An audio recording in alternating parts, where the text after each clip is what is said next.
So it would seem that the choice has been made. The Bronco has been chosen. And for $750, I now have a 4x4, which I purchased not even a block from my house. I think that's a divine sign. I also think it's a divine sign that I started with the buy and sell. You saw me start with the buy and sell. I narrowed it down, and then we made a bunch of phone calls, and it turned out being a guy a block from my house. That's gotta mean something. It was a sign. That's a sign. Yeah. That's a big sign. I don't know what the sign says. It's a sign for sure. You know. It was destiny. I think so. Yeah. So Jim and I will be doing a lot of work on this. My new truck. The first thing that's got to happen is it's got to get named. Not the pumpkin. Definitely. Well, I don't know. I stole the Great Pumpkin from that little kid. I think it should be a male name. Think so? It's masculine looking. You think? I think so, yeah. It's a guy truck. It'll come to me. In a dream. This strange dream of my new truck. Now, for those female viewers who've been bored to tears over this entire episode of buying a truck, you will never truly understand what it is that men need vehicles for. But just imagine it was a horse, and you get the idea.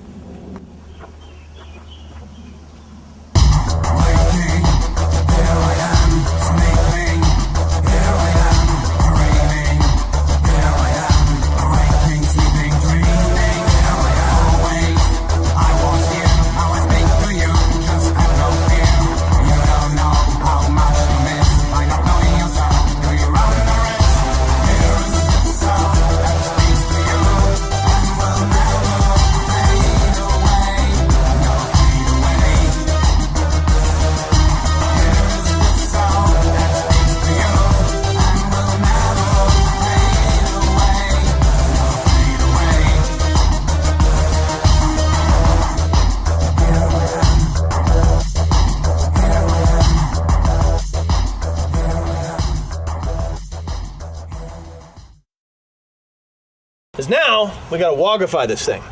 What we got here is we got ourselves an amazing opportunity for an outstanding training exercise. So I'm thinking that what you see before you is a pretty exceptional thing to start with. But bear in mind, we started at $750. That's 2 car payments for most people, and I own this. It's mine forever. They can bury me in it. Probably will. Or I'll bury myself in it, one of the two.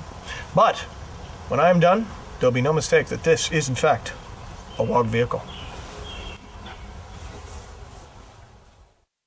Okay, so we've got to get the truck painted. I've done a bunch of stuff to the truck already. I did your usual stuff, which I'm not going to bore you with. I did an oil change. I did 2 oil changes. Apparently, you're supposed to do one and then you do another one right away. And I threw some of those many car products in there. That got in there. And then we got a new cap, new rotor, new plugs. Still haven't looked at the tranny, but apparently these old Fords got a rear end that is just bomb-proof, apparently, because that's what everyone wants, is these old Ford rear ends for some reason for 4x4. Again, I don't know much about it. But what I do know about is I know about cam and concealment. And as we all see here, we have this unsightly rust, and rust is death.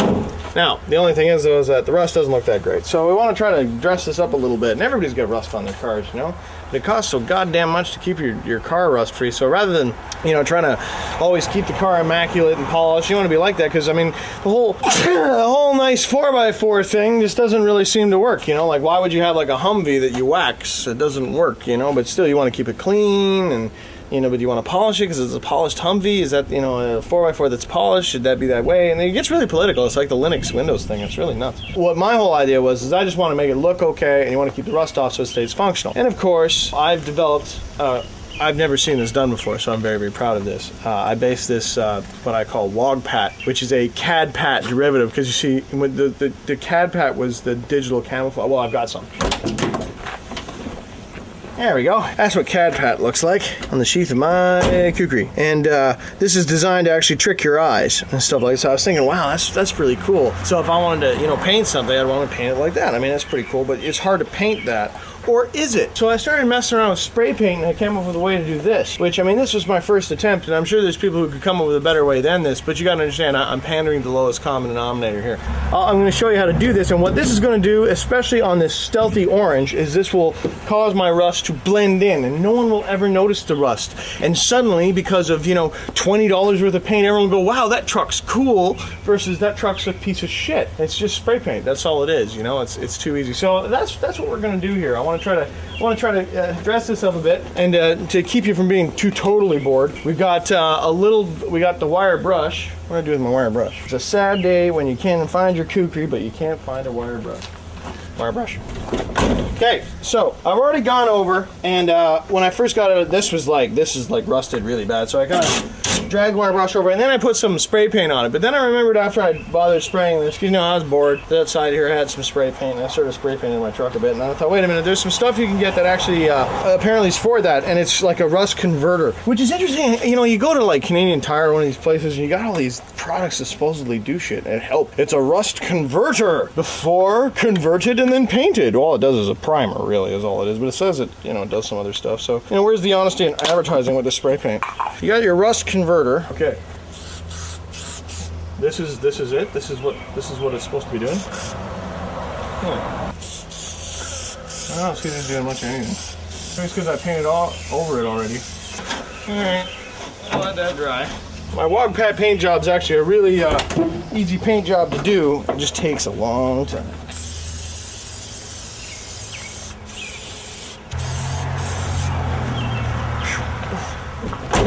So now we wiped her down there, and we got a little bit of that rust inhibitor paint on it. So we're gonna start. You can get these camouflage paint system, which is just nothing more than Krylon's got all drab matte black and a couple of tan colors. You mess around with the camouflage stores, you can take a piece of fabric in and match it up to the right colors. They get some matte reds and stuff, look pretty cool too. I'm just gonna do a 3-color, because every color makes it more and more difficult, as you will soon see. But I'm just gonna mask this off, so your dominant color should be the olive drab, because that gives it that good military feel. So we're just gonna put this on here, fairly good. I should probably get a little notepad or something so I'll spray it all over the chrome. Where are we at here? Let's, well, I wonder if I should, yeah, let's try to be a little bit proactive about this. The whole concept of how this whole thing works is you lay it down, and then you just kind of put a stencil over top and kind of fire it, and then you drift back and forth. And normally what you do is you do a patch, and then you just kind of make an edge that goes up and around, and then you kind of lay it up and you spray it up against the side so it gives the illusion of an edge, eh? So what I think I'm gonna do though is I'm just gonna make a real quick edge, real fast, so that I can go along the underside there, and I won't have to like mask off the whole vehicle. The whole point here is we don't want to, you know, get really crazy about this. This is just something you can do with a multi-tool and a couple cans of spray paint. This also means that if you decide to go WOG and you're like on a road trip somewhere and you want to go WOG, all you gotta do is make a quick trip down to your local hardware store and pick up some spray paint and you're good to go. You know, you're well on your WOG path. So let's take this here. We're just gonna make a little stencil on graph paper. I'm gonna go up and across like this. Of course, I'm probably cutting like 4 sheets at a time here. Let's put this on the concrete. It's better on concrete anyway. Alright, so we're gonna go up across. Now this is the most monotonous part, is making these stencils, because the stencils wear out pretty fast too once you start putting the paint on them. There's no real rhyme or reason to it. You're supposed to look like a jagged line, so don't get too out of whack about it. I mean, you can get kind of fancy, but don't do like a lot of spirally swirls and stuff. You want to keep it all pretty nondescript. The whole point is that when people see the paint job, they'll be like, wow, that must have taken a lot of time, you know? And you want to keep it fairly simple, kind of like Mr. Dress Up with a crazy person. The tendency will we want to do 2 squares at once, but don't do that, because it's not what we're trying to do here. The point of the whole CAD-PAT system is the detail, is that your eyes can't focus on the detail, but they try to, so it kind of doesn't give them an accurate image. At least that's how I see it anyway. I know there's quicker ways to do this, but you know what? Again, this is doing it with a multi-tool, a pad of graph paper, and a couple cans of spray paint. Alrighty, we got our stencil as such. That's our border. Okay, so I'm gonna fold this down a little bit, do some origami type stuff here. Try to make that a little bit more rigid. I'm sure there's a better way to do this. The motto of the Sean Kennedy Truck Special. I'm sure there's a better way to do this. You know, a bad plan today is better than a good plan tomorrow. We start with the, oh wait, this isn't olive drab. Where's my olive drab? This is olive drab. I don't have a lot of olive drab here, so I'm gonna just do a quick dusting, see how far we get with the OD. Go from there. We got some chrome here. We don't get nothing on the chrome. Now you're gonna get paint on your hands. You will live, learn, and accept this fact.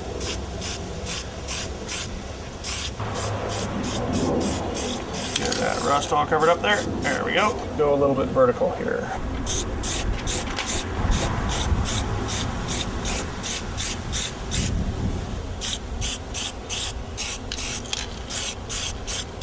Any buddies who are good at graffiti, they'd probably be wicked at this. Yeah, we're getting somewhere. This is just first coat primary, so we're mosey along here. See how much coverage we can get. I should probably drop her down a bit. Getting a little high here. Would want to get a little high.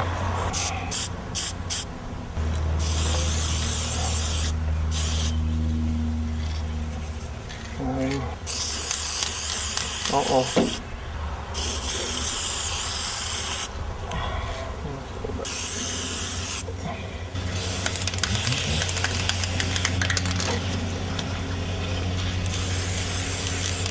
Okay,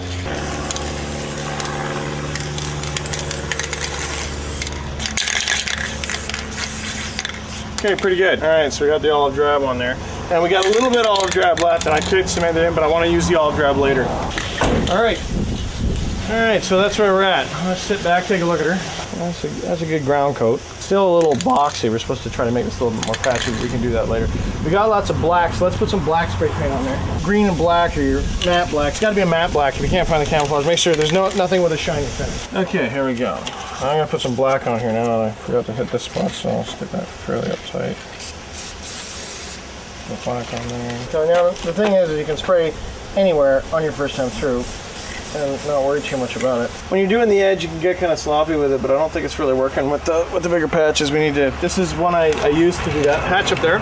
Yep. And I don't think it's working out too good. So we're gonna have to make another stencil, something with not too many really crazy edges on it.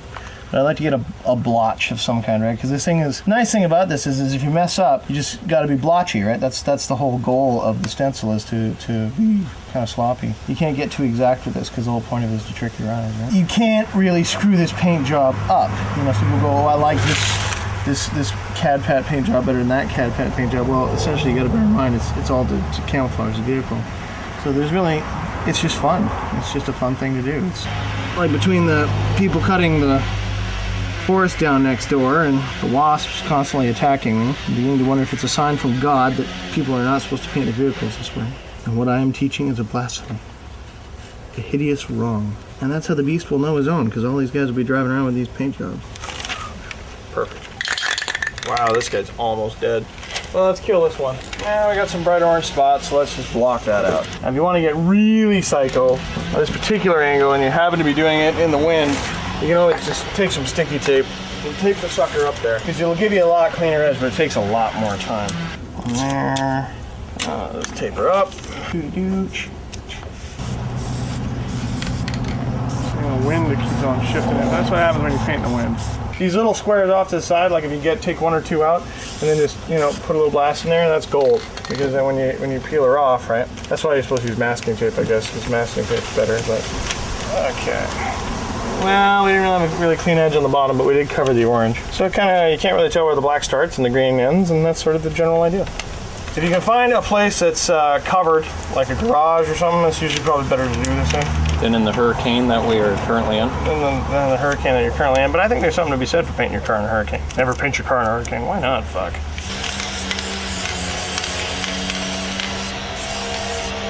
Yeah, we're dying. Dying. Pretty good one.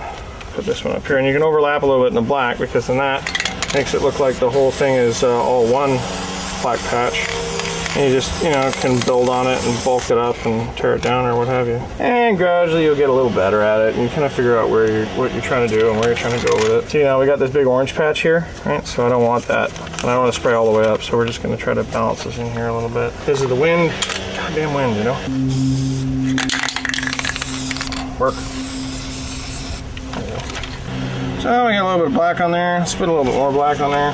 So what we got now is we got the black on there, and then that looks like, well, we got green with blotches of black. So it doesn't really look the same as that there. So why does that look better than that? Well, we haven't got this other color in here yet. This is the desert tan, right? Your lighter color. You haven't got that in there yet. But one of the major reasons why is because this paint job isn't quick. It's about layers, and you got to put layers on layers on layers. When you're done, it has to look like there's an equal number of all the different paints, so that way you don't know what color it is. Because if you ask what color is this, well, is it black? Is it green? Or is it brown? You can't really tell. You can't really say, well, it's predominantly green, so we say it's camouflage. That's why it's called camouflage. Otherwise, it's just green with black dots on it. So this is just again, it's just base coat after coat after coat after coat, and eventually you'll get this thing looking like it's like that. Like on the first, you lay down the green, and now it doesn't really matter where I put that black, but now I get it spaced out pretty evenly. So when I put the tan in there, it's got to be in places where the green are, because now we got more green than black, so we want to take away more green. So then we start adding the tan. So that's what we're going to do now. We're going to start adding the tan.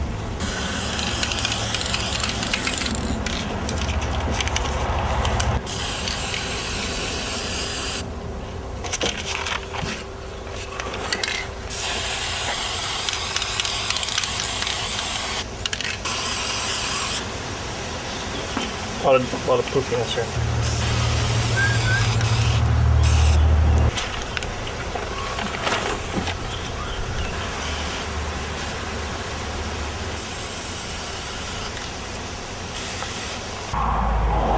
Okay, so now we got all the blocks on there. So now's where it comes to layouts. The most important part of the whole thing is layers. If you don't have the layers on there, then it just doesn't have that right look. Don't go with big sheets cutting little holes, because then you just keep going on. It's about doing multiple sheets. That's why I use a pad of graph paper, because you can go through a lot of paper doing this. So you just make yourself up a little pattern like this, give yourself an edge to hold on to, fold it down, and then you can just start spot spraying as you go. You just do all 3 colors, and anywhere that color is not, you put that color. Break up the color scheme so it doesn't look like blotches. You want to make it look like there's a bunch of stuff, but it takes a lot of effort, like that.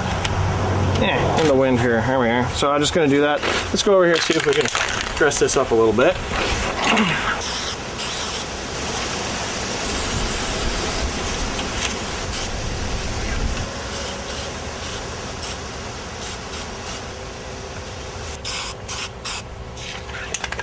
So we got her here pretty much to the stage where, you know, it's acceptable to be seen in public.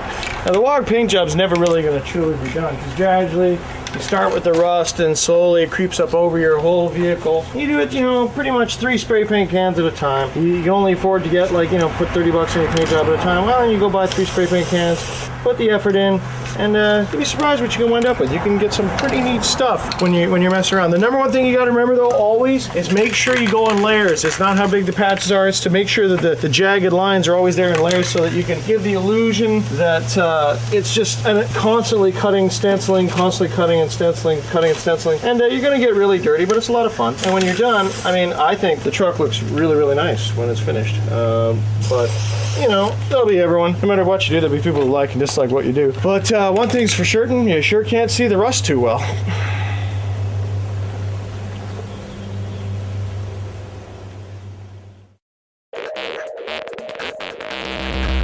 Whenever you go into a job interview, generally you will have 1, maybe 2 people interviewing you. If you're lucky, you only have 1.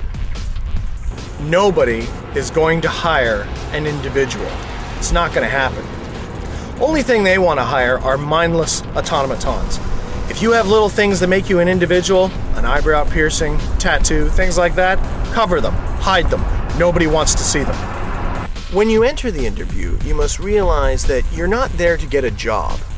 You're not there to be honest. You're there to tell the individual what they want to hear. You're there to win them. You're there to win them as people. You're there to be likable. You're there to be their friend. Now what they want, what they're after, is they want a mindless slave who can do everything. That's what they really want. Regardless of the job position you're applying for, what they want is some person who they can utterly control, who is infinitely more talented so that they don't have to do any work. This is ideally the task. So all you have to do, going into the job interview, is communicate that. The truth is, in a corporate world, everybody hates the individual. They hate people who don't fit in.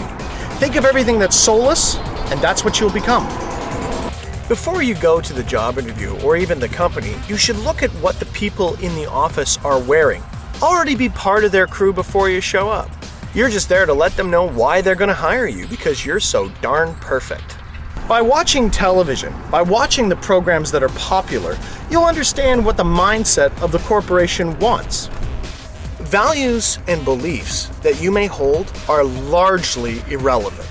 What you need to do is think of, if I was a totally soulless individual dedicated to a company, how would I think? That's all you need to do. And you provide that little role-playing session. You only have to maintain it for maybe an hour during the interview. Why, absolutely. I will believe anything that's written on the promotion poster outside. That recruiting ad you put in the paper, you betcha. Gonna spend the rest of my life doing this. That's my goal. I have no aspirations for anything because I am a mindless automaton. You read mainstream books. You think mainstream thoughts. You watch the mainstream news program. Anything that's even remotely weird or different just kind of freaks you out. Whenever you're talking about salary, if you're desperate for the job, they'll know. So when you're negotiating your salary, I would usually find that try to go as high as you can at first, and then, right, because it's harder to get money once you're in. So try to get as much money as you can walking through the door. But be careful with your bluff, because that can really bite you. You lie. and you keep lying because they're lying to you. A good rule of thumb when considering your future with a company is flexibility. You don't want to at all appear unflexible. You want to be willing to mold yourself into whatever it is they want you to be. No matter how you've been trained or how you think you've been trained, your own ego actually works against you in a job interview. You must think to yourself, as you look at the person who's interviewing, what do they want and what do they want to hear? Chances are, with how they move, how they act, how they dress, they'll be screaming at you how they want you to act. In the battle for your soul, it is best to be covert. Above everything else, do whatever you have to do to be relaxed. Not sloppy and not a slob, and definitely not stupid, but you want to be relaxed, confident, because you've got this job. And if you don't have this job, you've got another job just around the corner, because you're a winner. Talk a lot about the core politicals, talking a lot about who these core politicals are, but who are the core politicals other than the multinational corporations? Who's in charge of them? Well, it's easy to discover who's in charge of them. All you got to do is follow the money. And when you follow the money, where do you always wind up? The banks. The banks have all the power, which is kind of funny because the banks shouldn't actually have any money. This was an institution designed to protect your money. This is what banks are for. This is how banks came into being. Yet suddenly they're now the ultimate power in the universe. How did that happen? The way that happened was by the bank's greatest weapon, and they wield this weapon in modern media like no other weapon or no other tactic at their disposal. That is debt. They will try their hardest to drive you as far into debt as they possibly can. The way they do this is by creating wants, creating needs, creating the need for status, buying things you can't afford to impress people you don't even like. They make you think that in order to get laid, you need to drive a certain kind of car. They make you think that in order to be beautiful, you have to smear your face with chemicals. This is what they teach us. They teach us this through the media. They teach us this in the general society. They teach us this in every way they communicate with us. But the way we can avoid all of it, the way we can avoid the pressure, is to avoid debt. And you think to yourself, well, you can't exist in today's society without going into debt. Yes, you can. It's hard, but you can do it. As a WOG, your number one goal should be to get out of debt, or at least get out of recorded debt. If you can eliminate your records of debt, well, by all means, I would use any means necessary to eliminate any and all records of debt that you possess. The quickest and easiest way to do this, of course, is to simply pay them off, which means you need money, which means you need to work, because as we all know, if you can't pay your debt, well, then you're a thief, and then you're a terrorist, and then you go to jail, and you wind up locked down somewhere in some slave camp building computers for Dell. So the banks, realistically, are the ones in control, and the way they maintain control is by maintaining a massive debt load upon the populace. This is why they are the robber barons. We can make them powerless, and you can do that by just not going in debt.